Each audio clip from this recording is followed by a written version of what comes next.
All right, today we're jumping into a classic Japanese folktale, The Sparrow with the Split Tongue.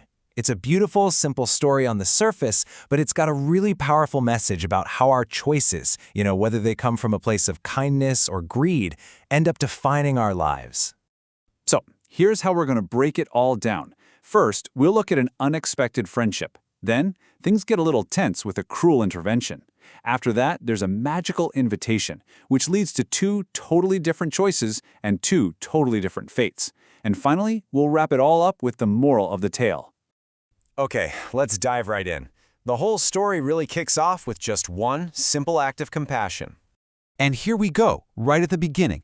This single moment is what starts everything. We've got our two main characters, a kind-hearted woman and this tiny, vulnerable bird. Their paths cross by chance, and that changes everything. And what happens next is pretty special. See, the woman's kindness is immediate. She doesn't just patch the sparrow up. She takes care of it with real love. And the sparrow? It gives back. It starts singing these beautiful songs for her. Right away, you can see this bond forming, It's all built on kindness and gratitude. But of course, this peaceful little scene doesn't last forever. Something comes along to mess it all up. And this, right here, is where we start to see the real conflict of the story take root. And wow, this just lays it all out, doesn't it? It's the core problem of the whole story. You've got two people looking at the exact same bird, but seeing two completely different things. For the woman, it's a friend, something to care for. For her husband, it's just an annoyance, or get this, even a potential meal. So what does she do? This is the crucial part. Her kindness isn't just a feeling, right? She puts it into action. She actually goes against her husband's wishes and secretly helps the sparrow get away. It's a small act of defiance, sure, but it's all about protecting this little creature she's come to care for.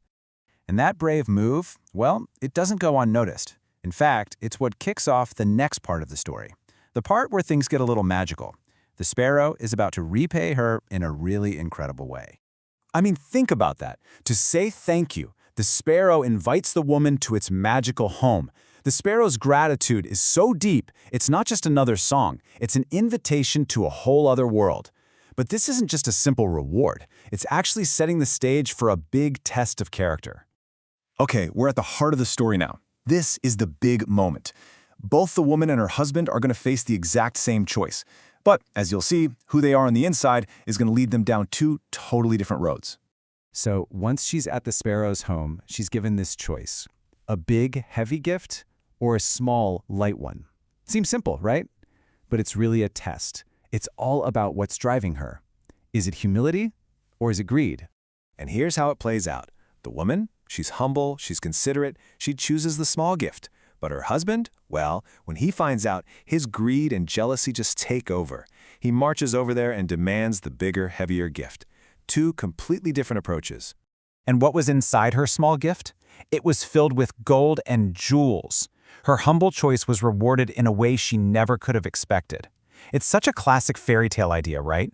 That real value isn't always what's on the surface, and that modesty often leads to the greatest treasures. But the man, well, it's a totally different story. He got exactly what his greed earned him. The story says he returned home with nothing but trouble. That big, heavy box he was so sure was full of riches? Nope. It was full of, well, misfortune. A direct result of his own selfishness. So what's the big takeaway here? We've got these two totally opposite outcomes. And clearly, the story isn't just about a magical sparrow. It's trying to tell us something much deeper about people. And this chart just breaks it down so clearly. Look at it. For the woman, it's a straight line. Compassion leads to kindness, which leads to treasure. For the man, it's just as direct. Greed leads to cruelty, which leads to misfortune. It's a perfect example of cause and effect. And that really gets us to the heart of it, the main moral of the story. Being kind and grateful brings real rewards, but greed and selfishness, they just lead to trouble. It's a lesson you see in stories all over the world, and it's so powerful. It's a reminder that where you're coming from, your intentions really matter.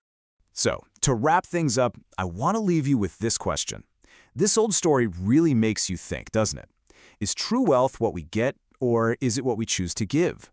What's more valuable in the end, the treasure you can hold or the kindness you share?